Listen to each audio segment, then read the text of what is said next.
Well, this year just keeps getting better and better.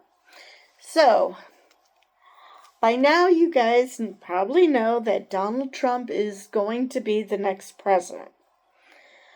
So, that's great. So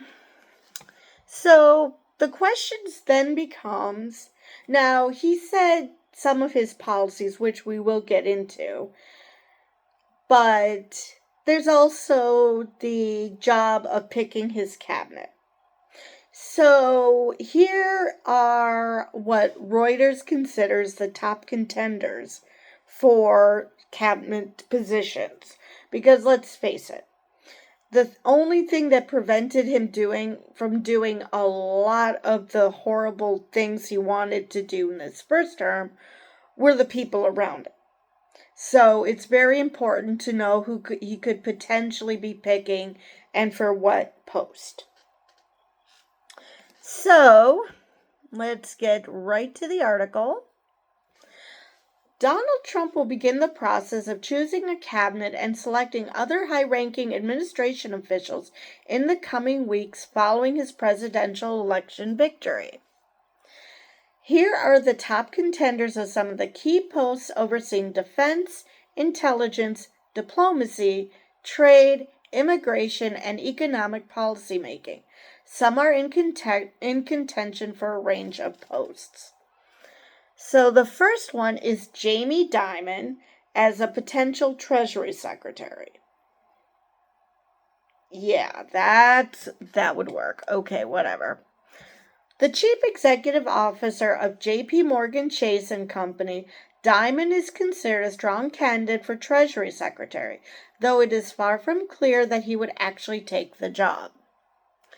Dimon is an opponent of what he describes as unnecessarily burdensome regulations that have been imposed by the Federal Reserve, the Securities and Exchange Commission, and other agencies. He would push for a broad rollback of these regulations should he join the administration. Because of course he wants to roll back regulation. He wants to be able to fuck people over and make money. That seems to be the theme for Trump and the people who surround Trump. Despite so many people actually voting for him, and as I am recording this, not all the popular vote is in yet, but he is currently leading 51% to 47.5%. For people who are math challenged and think that California dictates the popular vote. Because obviously California is a very populous state, but yeah. They went for Harris, and yet it looks like Trump might actually win the popular vote, which that just proves what the Democrats were saying was wrong. They were saying how they want unity, how they want civility. This is proof that they want to be allowed to be openly assholes. This is the stereotype of the American, and everybody just decided to walk right into it. So, yeah, great. All right. Let's keep going. I missed the name here. What the heck? All right. Scott Bessent, potential Treasury Secretary. Don't know who this guy is. Bessent, a key economic advisor to Trump, is widely seen as a top candidate for Treasury Secretary. A longtime hedge fund investor who taught at Yale University for several years, Bessent has a warm relationship with the president-elect.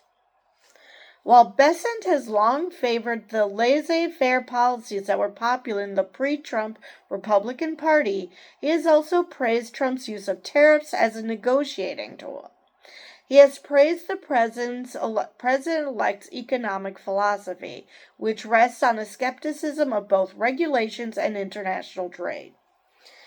So, my understanding then, and Trump did basically mention that the reason he's threatening to impose these horrible tariffs is not because he wants to raise the price of everything, which he probably wouldn't care even if it happened, but he did say that he's basically trying to bully other countries to move plants and make products in this country as a way to circumvent the tariffs. So he's just trying to bring, I guess, jobs, or just more business. I'm not sure, but the fact that he's doing it in the bully fashion, he feels like he has to bully people into everything. So yeah, the fact that he was elected, all I can say is we're a nation of bullies. Anyway, moving on. John Paulson, potential Treasury Secretary. Paulson, a billionaire hedge fund manager and major Trump donor, is another top contender for Treasury Secretary. The longtime financier has told associates he would be interested in the job. A longtime proponent of tax cuts and deregulation, Paulson's profile is broadly similar to that of other potential members of Trump's economic team. He has publicly supported targeted tariffs as a tool to ensure U.S. national security and combat unfair trade practices abroad. One high-profile fundraiser hosted by Paulson in April raised over $50 million for the former president. Now, he sounds to be maybe the most reasonable. I mean, he still wants deregulation, which there's a reason why regulations exist. But I get targeted tariffs. But that is not what Trump wants to do. He's not interested in targeted tariffs. Using it as a bully tactic to get people to come to open plants in the U.S., yes. I'm sure some of it is targeted because, even a broken clock is right twice a day. But, yeah. So yeah, that part is fine. So hopefully hopefully none of these guys are completely crazy, but he sounds like he's the most reasonable, which is why I question whether he's actually going to. And about the tax cuts, I'm pretty sure he means tax cuts for the rich, not for anybody else. And, so that means more of a burden for those of us who aren't rich. And it also means that they would have an excuse to get rid of the social safety net. Medicare, Social Security, Medicaid, all of that will be gone. Why? Because we won't be able to pay for it. Because we won't have the money for it.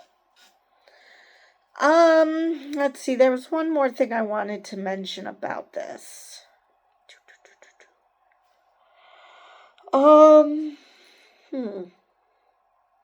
I don't remember, maybe it'll come to me. Alright, Larry Kudlow, potential Treasury Secretary. Fox News personality Larry Kudlow, and right then and there he's a front runner because he's on Fox News, who served as director of the National Economic Council for much of Trump's first term, has an outside shot of becoming his Treasury Secretary and would likely have an opportunity to take a separate economics-focused position if he is interested. While he is privately skeptical of broad tariffs, there is publicly little daylight between the public. Oh my God, I cannot talk. There's publicly little daylight between the policies Kudlow advocates and those of the president-elect. All right. One more potential Treasury Secretary. Jesus Christ. Robert Lighthizer, a loyalist who served as Trump's U.S. trade representative for essentially the then president's entire term. Lighthizer will almost certainly be invited back, though Bessent and Paulson likely have a better shot at becoming Treasury Secretary. Lighthizer has an outside chance, and he might be able to reprise his old role if he's interested. Like Trump, Lighthizer is a trade skeptic and a firm believer in tariffs. He was one of the leading figures in Trump's trade war with China and the renegotiations of the North American Free Trade Agreement, or NAFTA, with Mexico and Canada during Trump's first term. I don't understand this trade skepticism. What exactly are you skeptical of? I mean, do you think that instead of trading with other countries, imports, exports type thing, that if they want to do business with you, they'll just set up shop here and, fuck their home countries?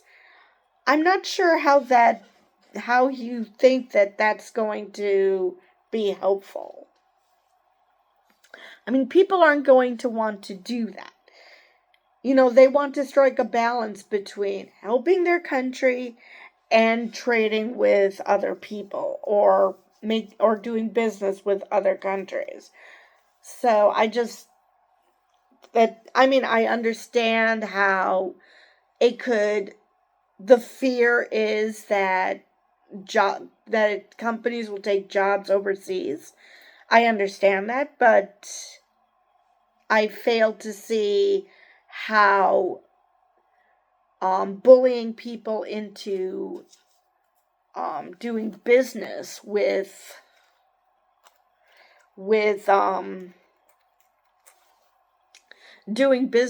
you by making them set up shop in your country. All right. Before I continue, I forgot to mention we need a little whimsy. So for those who cannot see, they're unicorns. All right. Now, moving on to potential national security advisor, which, considering what Trump has said about Ukraine and Israel, I'm really, really scared about what's going to happen to the Palestinians and to the Ukrainians. So, anyway, moving on. Grinnell is among Trump's closest foreign policy advisors. I believe the Pod Save guys called him a troll. During the president-elect's first four-year term, he served as acting director of national intelligence and U.S. ambassador to Germany. When Trump met with Ukrainian President Volodymyr Zelensky in September, Grinnell sat in on the private meeting. Grinnell's private dealings with foreign leaders and often caustic personality have made him the center of multiple controversies, a fact that might make another Senate confirmation process a challenge, except for the fact that the Republicans split the Senate, so.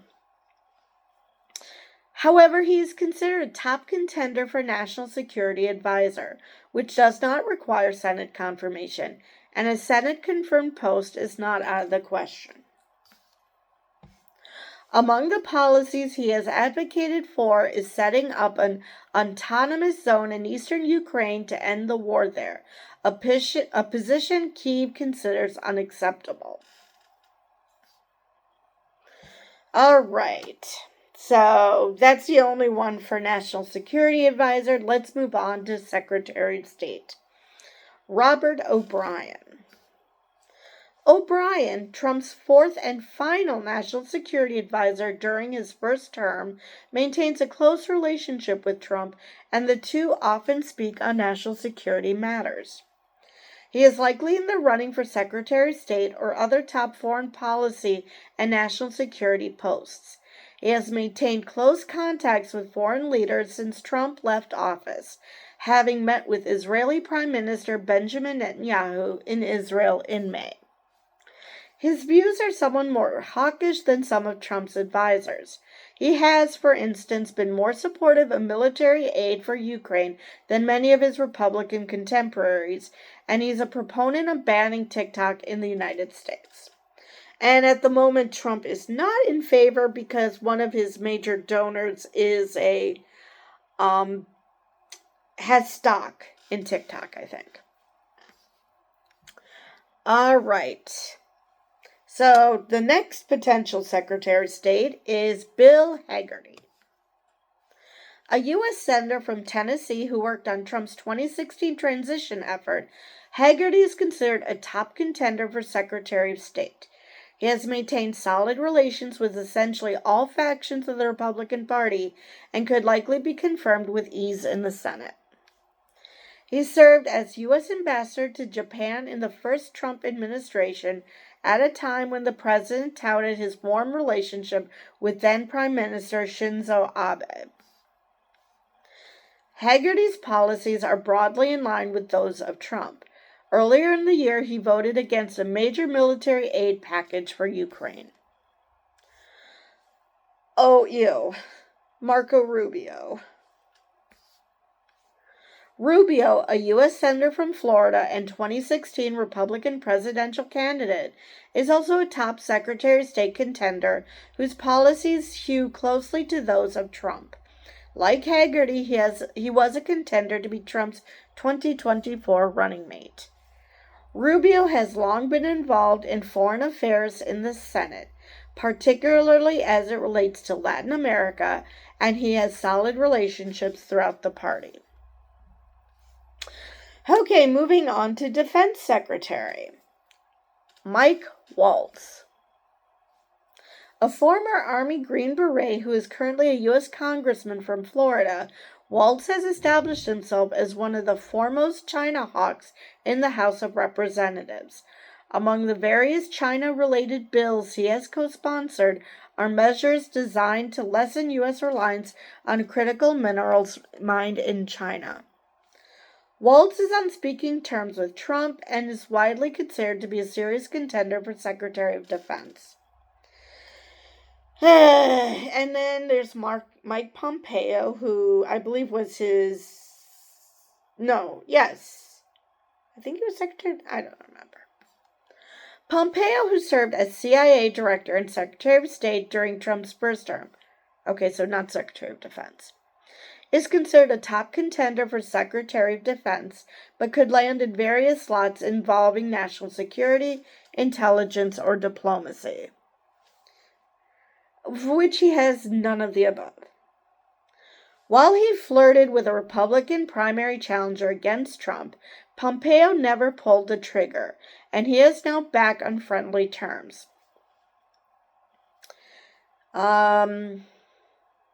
With the president-elect after a period of awkwardness. He stands out as possibly the fiercest defender of Ukraine among Trump's close allies, a position that puts him at odds with most high-ranking figures in his potential boss's camp. Yeah, considering Trump's he just wants the war to end and people applaud that as if that isn't him just, letting Putin have whatever he wants. So at least there's some potential candidates that are somewhat reasonable.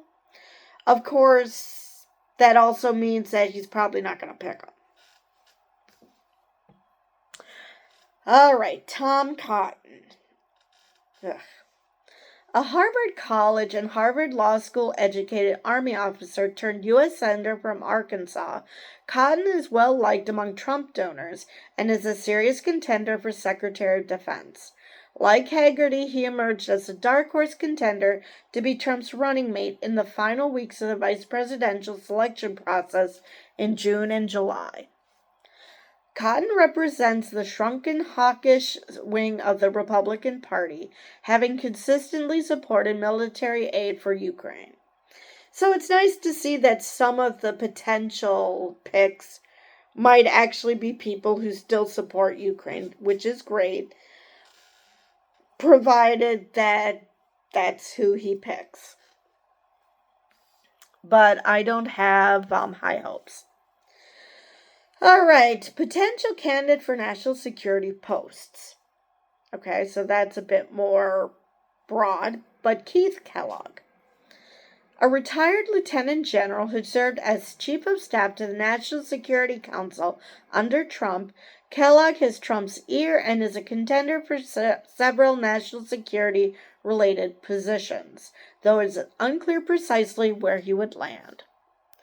During the campaign, he presented Trump with a plan to end the war in Ukraine, which involved forcing both parties to the negotiating table and ruling out NATO membership for Ukraine for the foreseeable future, among other measures. You know, it's all well and good to put two people at a negotiating table, but the problem is that, well, one, Putin was the one who started the war, which, Trump does not believe. He thinks Ukraine started it. So why force Ukraine to negotiate with the aggressor? But also, Putin wants Ukraine. He wants to rebuild the Russian Empire. Well, probably the Soviet Union version of it, but still. So, I don't see how that would be helpful, but anyway. And let's face it, the fear of Putin that Ukraine could join NATO and that's what started the war is butkus. And why is it butkus? Because we have Finland and Sweden joining NATO.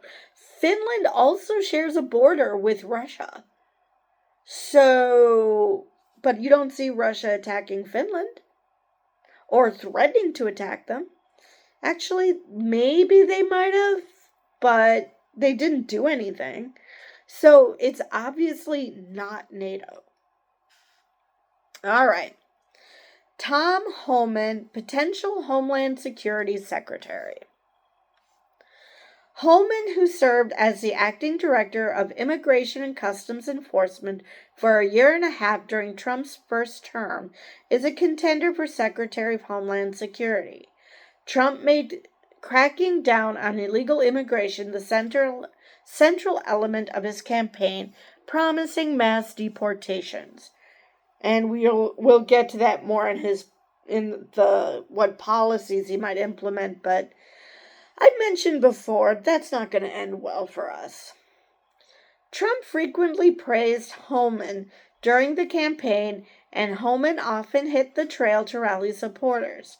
During Trump's first term, Holman was a leading advocate for the administration's controversial child separation policy, during which children of immigrants who had entered the country illegally were detained separately from their parents. Because nothing says love and empathy and seeing immigrants, illegal or not, as human beings than forcibly taking children away from their parents. Yeah, that's great. All right, Chad Wolf, potential Homeland Security Secretary.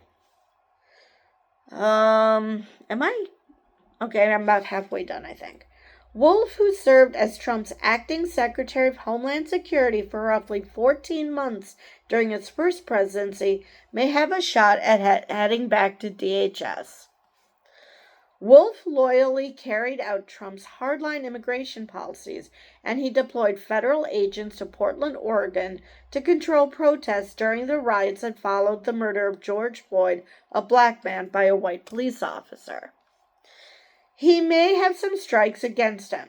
He resigned on January 11, 2021, just days after the January 6th attack on the U.S. Capitol. Which makes me wonder why he would want the job to begin with, but Trump has expressed misgivings about bringing back those who resigned in the final days of his term, which makes sense. Wolf, however, cited the legal controversy around his appointment as DHS secretary rather than the Capitol attack when he stepped down. Multiple judges ruled that his appointment by Trump, which effectively circumvented the Senate, was illegal. Like Trump actually cares about that. And I'm concerned that there'll be plenty of judges who will turn a blind eye to his illegality now. All right, Mark Green, potential Homeland Security Secretary. A former Army flight surgeon and the current chair of the House Homeland Security Committee, Green is considered by some Trump allies in Washington as a contender for the top job at DHS. His supporters described him as a Trump loyalist and immigration hardliner who also has significant legislative experience. Green was nominated by Trump during his first term to serve as Secretary of the Army, but he withdrew his name as past statements, which were widely seen as transphobic and Islamophobic, drew more scrutiny. And since the Republicans now control the Senate, obviously that's not going to be a problem anymore. All right, so John Ratcliffe, potential Attorney General. A former congressman and prosecutor who served as Director of National Intelligence during Trump's last year in office, Ratcliffe is seen as a potential Attorney General, though he could also take a separate national security or intelligence position. The president-elect's allies view Ratcliffe as a hardcore Trump loyalist who could likely win Senate confirmation. Still, during his time as Director of National Intelligence, Ratcliffe often contradicted the assessments of career civil servants, drawing criticism from Democrats who said he politicized the role. Oh, that's all right. After Trump gets rid of all career diplomats, that won't be a problem. All right, Mike Lee, potential Attorney General. A U.S. Senator from Utah, Lee is widely seen as another top candidate for Attorney General. Though the former prosecutor declined to vote for Trump during the 2016 election, he later became an unwavering ally, and he has become something of an intellectual hero among some factions of Trump world. Lee was a key figure in attempts by Trump and his allies to overturn his 2020 election loss to Democrat Joe Biden and has spread unfounded conspiracy theories about the January 6th attack on the Capitol. All right, now we're moving to Chief of Staff, and I'm surprised. I heard reports that Eileen Cannon was on the short list, so either she's been removed in the meantime, or Reuters just considers that to be just ridiculous and didn't print it. I don't know. All right, Susie Wiles, potential Chief of Staff. One of Trump's two co-campaign managers, Wiles is seen as the odds-on favorite to be Trump's White House Chief of Staff. While the specifics of her political views are somewhat unclear, she is credited with running a successful and efficient campaign. Supporters hoped she would instill a sense of order and discipline that was often lacking during Trump's first term. Yeah, right. Like that's going to happen. When he cycled through a number of chiefs of staff. No, that's not going to happen. The inmates are going to be running the asylum. All right.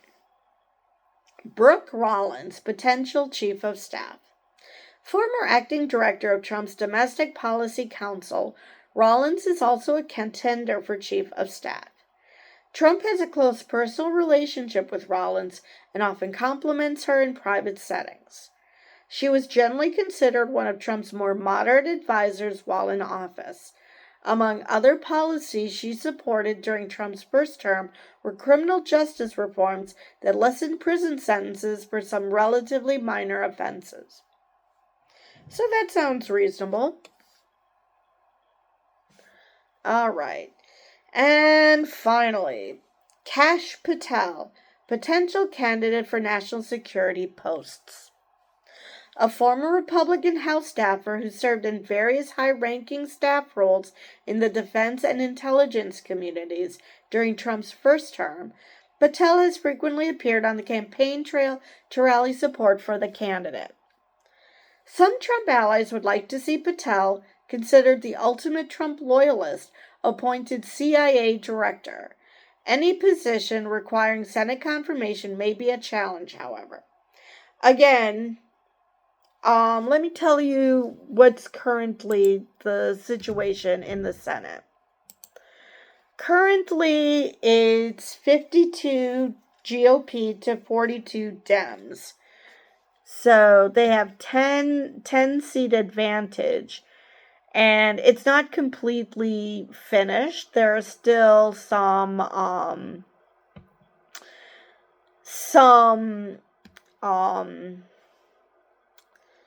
races out there. There's in Wisconsin, there's in Michigan, and actually, let's see, there's in Arizona, that hasn't been called yet, and Nevada hasn't been called yet.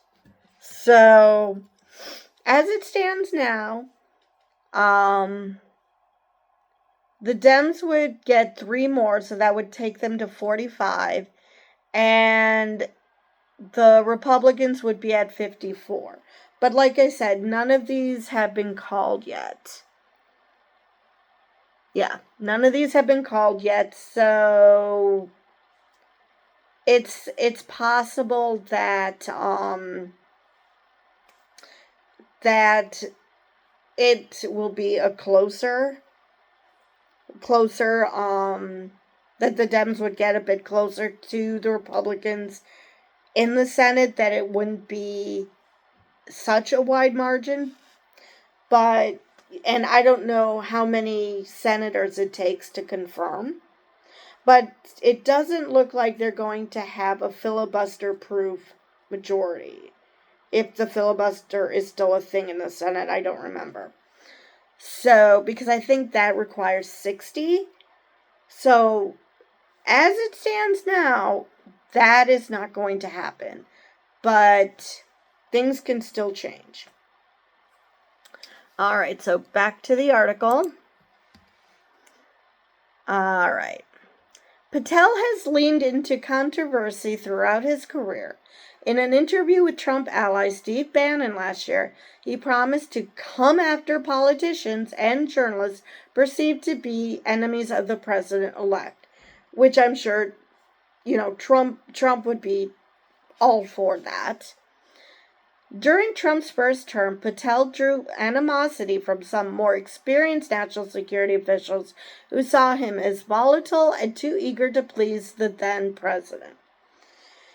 Right, because as we all know, that surrounding yourself with people who would bend over backwards to please you if you're president always ends well.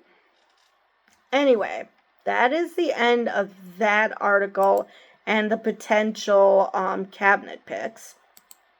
So let's move on to what the policies of this new administration could potentially be. Now, I did do some standalone videos on specific policies, but this is a summary. So, let's get right to the article. A Donald Trump presidential election victory would have huge implications for U.S. trade policy. Would?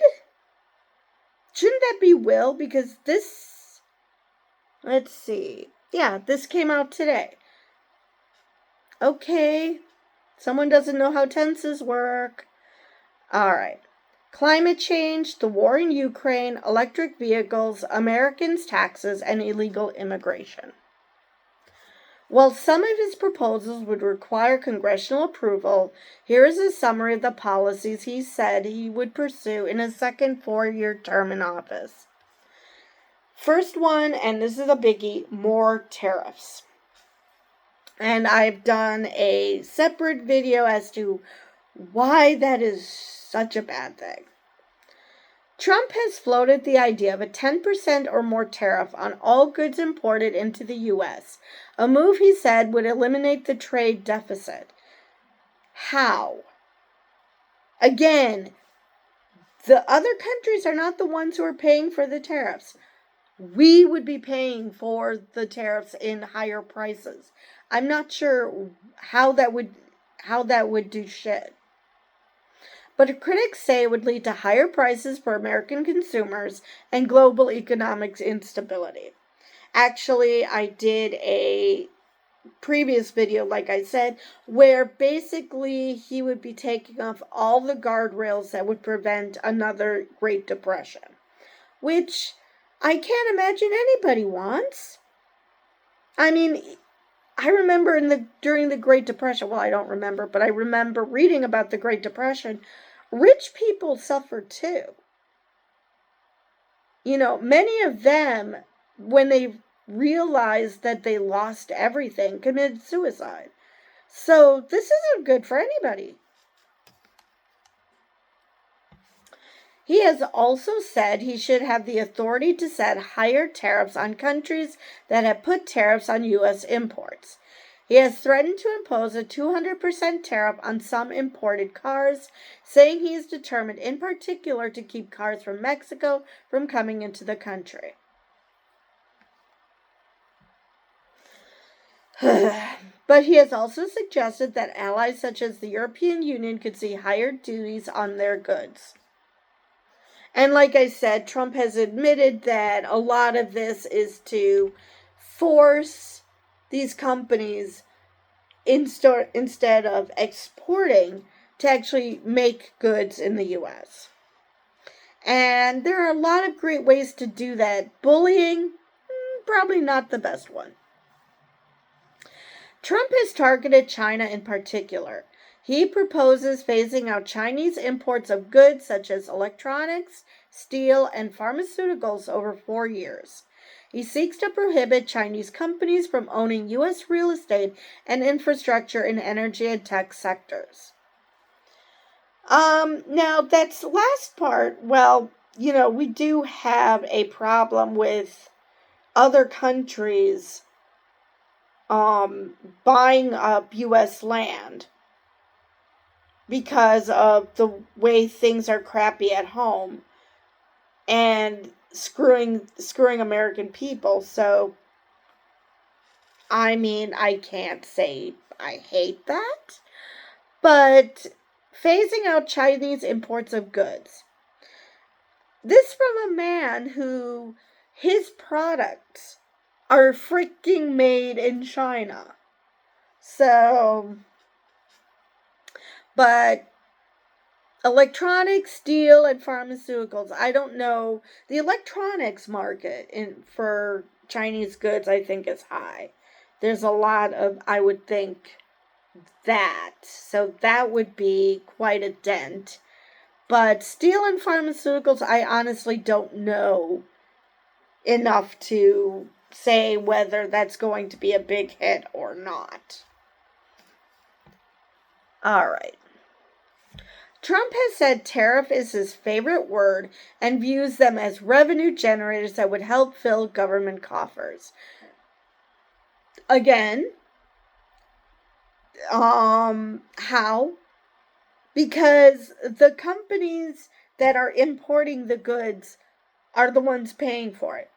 This isn't being paid from the companies that are exporting to the government. So I don't know where he's getting this idea.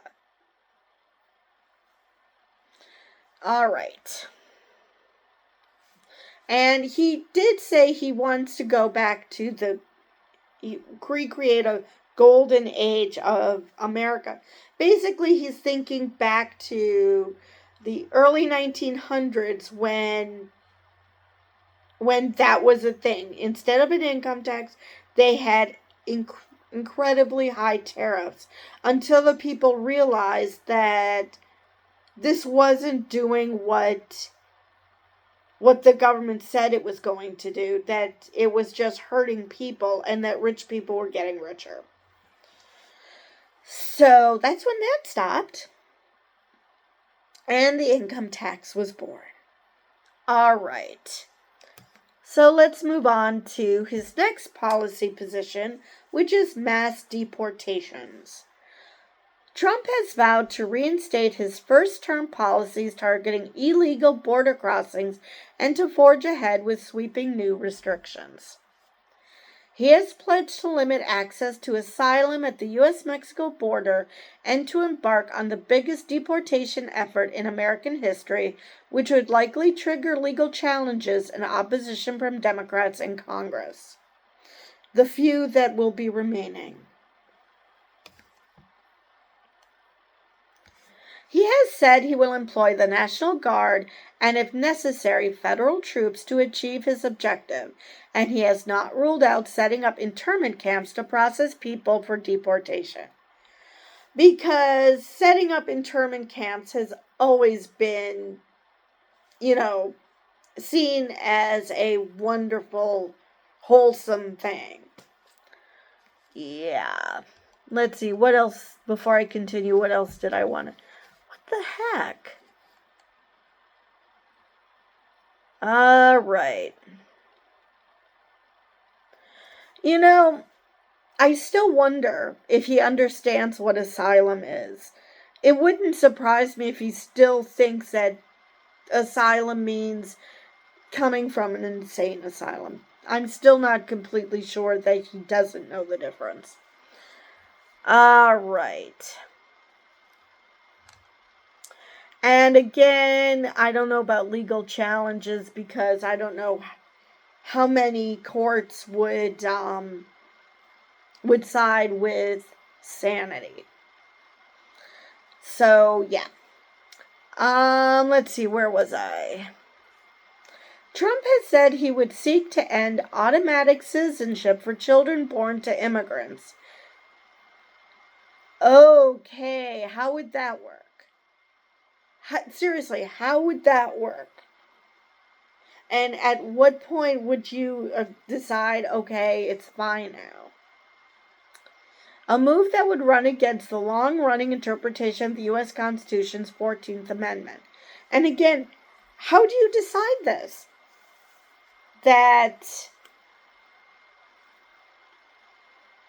Now, now remember, this doesn't just say illegal immigrants, but immigrants in general. So, like, my parents were immigrants. Under this policy, I would not have been an American citizen because my parents were not yet citizens when I was born. They had a green card, but they were not citizens. So, under this policy, I would not have been born an American citizen. All right. Which, to then have to go through the steps to gain citizenship would be a pain. All right. He has also suggested he would revoke protected legal status for some populations such as Haitians or Venezuelans. Which doesn't surprise me because they already, both him and J.D. Vance, have been running a hate campaign against the Haitian migrants living in Springfield. The whole, they're eating the dogs, they're eating the cats, that crap. And J.D. Vance even said during his debate with Tim Walz that he does not recognize that program that the Haitians are here legally under. He does not recognize that as being legal. So, yeah. Trump says he will reinstate the so-called travel ban that restricts entry into the United States of people from a list of largely Muslim-dominated countries, which sparked multiple legal battles during his first term. And again, because he has appointed so many judges, I question, and there's the Supreme Court. I question if this wouldn't stand today. All right, so next, drilling. Trump has vowed to increase U.S. production of fossil fuels by easing the permitting process for drilling on federal land and would encourage new natural gas pipelines. He has also said he would reauthorize oil drilling in the Arctic National Wildlife Refuge in Alaska. Because that won't increase pollution at all. Whether the oil industry follows through and raises production at a time when oil and gas prices are relatively low remains to be seen. He has said he will again pull the United States out of the Paris Climate Accords, a framework for reducing global greenhouse gas emissions, and would support increased nuclear energy production. You know, I have mixed emotions about the nuclear power thing. I really do. I mean, on the one hand, nuclear waste is not good. Nuclear power plants can fail. But at the same time, they're still better than fossil fuels. So I really don't know. And then, of course, there are areas like where I am in Wisconsin where, solar panels will work great in the summer. In the winter, probably not. So, yeah, I just don't know. I honestly do not know enough. But I can see where, that could be problematic. So, I don't know. He has said he will get... Oh, wait, I read that already. He would also roll back Democratic President Joe Biden's electric vehicle mandates and other policies aimed at reducing auto emissions.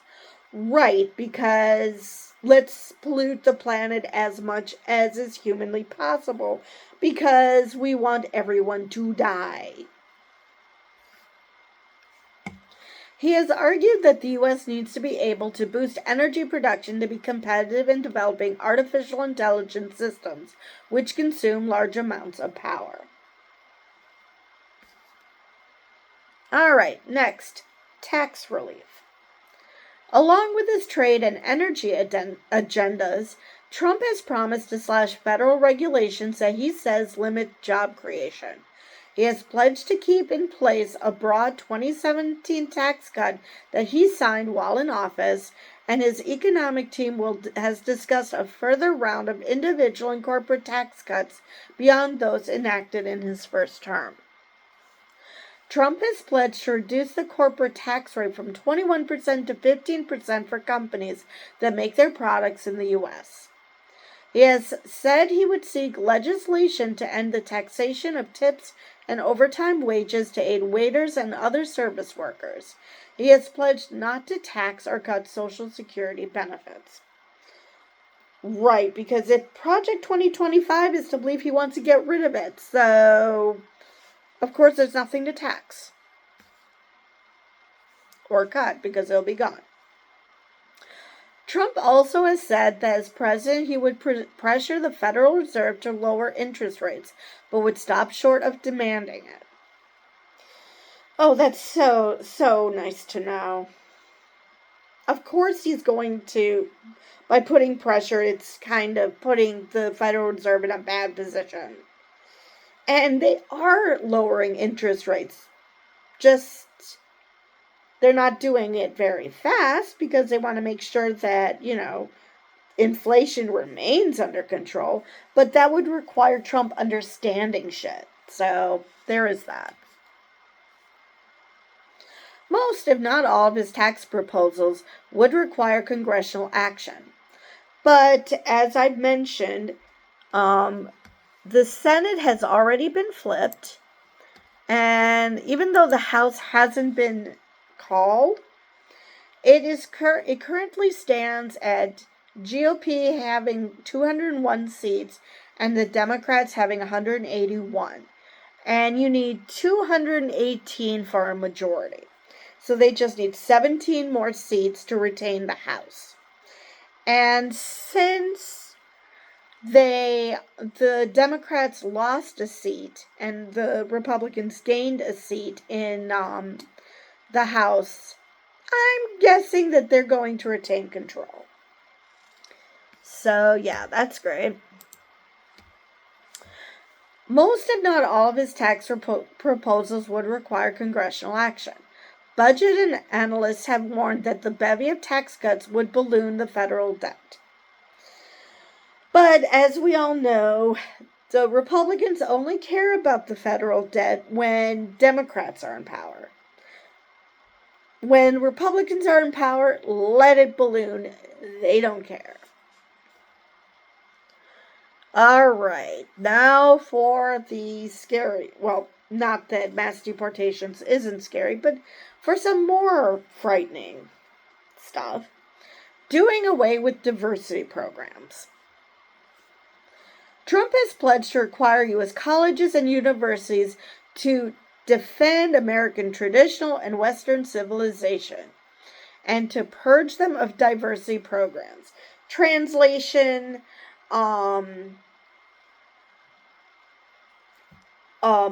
the only history that matters is that of the white male because nobody else did anything. He said he would direct the Justice Department to pursue civil rights cases against schools that engage in racial discrimination. And by racial discrimination, he means discrimination against white people. Because everyone should fall backwards if there's a white person who wants to gain a position, especially if they're white and male. So, yeah. At K through 12 schools, Trump would support programs allowing parents to use public funds for private or religious instruction. No, that is not what public funds are for. You want to send your kids to private or religious schools? That should be on you. That's your decision. I shouldn't have to pay for someone to get religious instruction. No. My money should go to public schools.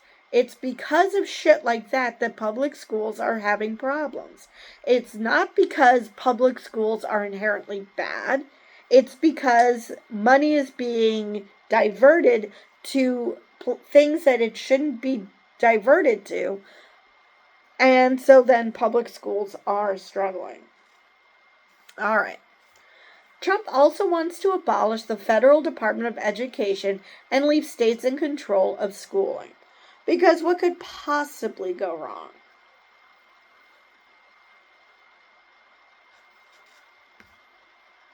Okay, now he claims there's no federal abortion ban, but he kind of waffled at the end, so maybe?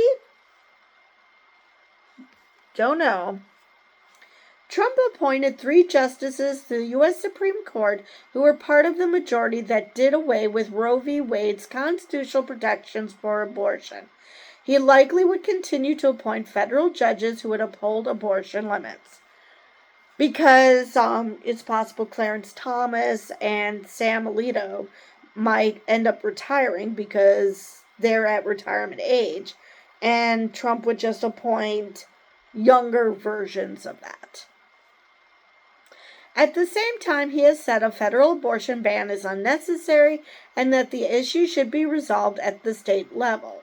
He has argued that a 6-week ban favored by some Republicans is overly harsh and that any legislation should include exceptions for rape, incest, and the health of the mother. And we have seen what that does. It does absolutely nothing. Because exceptions only work if you feel confident that your idea of the health of the mother is the same as someone else's, like the courts, if you can be assured of that, then fine. But a lot of doctors are scared that what if they declare that this wasn't good enough, that she wasn't close enough to death or whatever, and then the doctor gets into trouble. So it's nice to say that look how reasonable I'm being. I'm allowing for exceptions. But in the real world, how do you decide when those exceptions actually actually should be accepted? All right. Trump has suggested he would not seek to limit access to the abortion drug mifepristone after the U.S. Supreme Court rejected a challenge to the government's approach to regulating it. But, they're still trying, so whatever. He supports policies that advance in vitro fertilization, birth control, and prenatal care. Okay. When you hear him talk about in vitro fertilization, he doesn't call it in vitro fertilization or IVF. He calls it fertilization. So I don't think he has the slightest clue what that means. So there is that. Birth control, yeah, I could see him supporting that simply because, he can't keep it in his pants. So yeah, I can see that. And prenatal care. I should hope so, because if you're going to put women in a position where they have to make babies, then there should be prenatal care. I honestly do not remember him saying anything about prenatal care, so I really can't say anything beyond that. All right, a push to end wars. This is the fun one. Trump has been critical of U.S. support for Ukraine in its war with Russia and has said he could end the war in 24 hours if elected, although he has not said how he would achieve this. Easy, he's just going to let Putin do whatever the fuck he wants. He has suggested Ukraine may have to yield some of its territory if a peace deal is to be struck, an idea Ukraine has consistently rejected. As well they should. Why should Russia not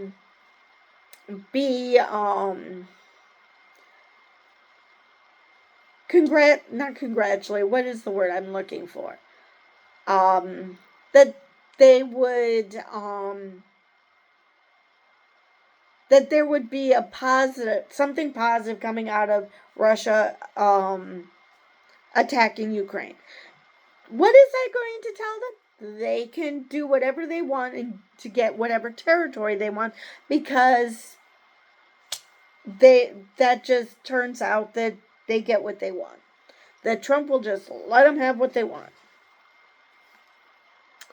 So, Trump has also said that under his presidency, the U.S. would fundamentally rethink NATO's purpose and NATO's mission. Let's see. In his first administration, he wanted to pull out of NATO. So what exactly does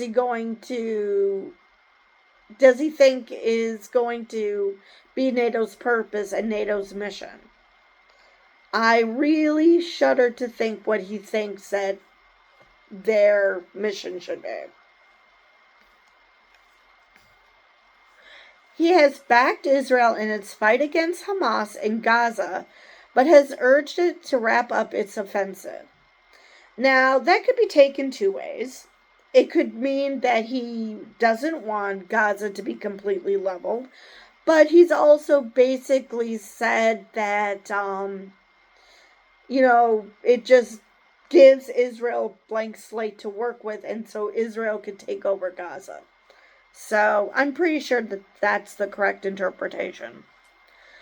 Trump can be expected to continue the Biden administration's policy of arming Israel, which is what got Kamala, which is ironic because that was one of the reasons why the Biden administration was so unpopular, especially with Arab Americans, and they voted for the fuck anyway.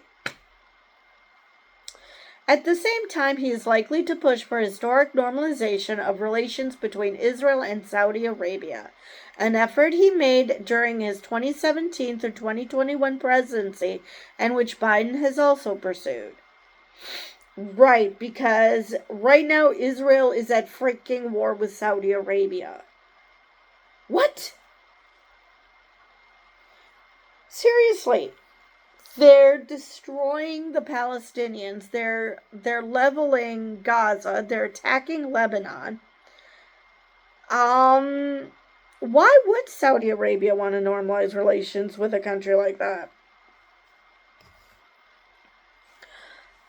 Trump has said if he becomes president, he will stop the suffering and destruction in Lebanon, but has not said how he will achieve that. He has also suggested building an Iron Dome, a massive missile defense shield similar to Israel's, over the entire continental United States. You know, it's one thing to do that for Israel because it's such a small country. How the fuck do you do that for the U.S.? Trump has also floated sending armed forces into Mexico to battle drug cartels and using the U.S. Navy to form a blockade of that country to stop the smuggling of fentanyl and its precursors. Oh boy. I'm sorry. You are actually this man who claims he wants to end wars because wars are bad. Wars kill people, is going to invade his southern neighbor because of drug cartels? Now, obviously, the drug cartels should be stopped, but invading Mexico? We aren't just talking about negotiating with Mexico to try to stop the drug cartels. He's talking about invading Mexico. Anyway. Now, this one is really chilling. Trump has pledged at times to use federal law enforcement agencies to investigate his political foes, including election officials, lawyers, and party donors. Because that's not scary at all. Along that line, Trump has said he will consider appointing a special prosecutor to probe Biden, though he has not specified the grounds for such an investigation. Well, he's against Trump. What other justification does he need? That's obviously the only justification Trump needs. He sees the world as those who are with me and those who are against me, and everything is a war. If you don't like me, then you deserve all the bad things to happen to you. And he has said he would consider firing a U.S. attorney who did not follow his directives, which would constitute a break with the long-standing U.S. policy of an independent federal law enforcement apparatus. Exactly. He wants to destroy checks and balances. He wants to be a dictator, not just on the first day, but he wants to be a dictator. He wants to surround himself with yes men. He wants everyone to think that he's a stable genius with a J. Yeah, that's just horrible. Trump has said he will consider pardoning all those who have been convicted of crimes in connection with the January 6, 2021 attack on the U.S. Capitol. Not just those who were there, like he claims, but the violent ones too. In addition to criminal investigations, he has suggested using the government's regulatory powers to punish those he views as critics, such as television networks. Television networks, television shows like certain late-night comedians, maybe certain YouTube channels. So, yeah, nothing scary about that at all. Okay. And this one, I've had people disbelieve, even though Trump tried to freaking do this in his first presidency, but it was too late in the game that Biden was able to overturn it. Trump would seek to decimate what he terms the deep state. Career federal employees, he says, are clandestinely pursuing their own agendas. You mean not being government peons? Though through an executive order, he would reclassify thousands of workers to enable them to be fired. That would likely be challenged in court. Again, depending on how far this goes, it could potentially be upheld or overturned. Sometimes the Supreme Court does something reasonable, and sometimes they do things that are just horrible. So it could go either way. He would set up an independent government efficiency panel headed by billionaire supporter Elon Musk to root out waste in the federal government. He has not detailed how the body would function. The government already has watchdogs such as the Office of Management and Budget and investigators general at federal agencies. Yes, but they're not yes men. They don't kiss Trump's ass. And Elon Musk will. Trump would crack down on federal whistleblowers who are typically shielded by law and would institute an independent body to monitor U.S. intelligence agencies. Yeah, let's get rid of the deep state by creating an even deeper state. I don't see what could possibly go wrong with that.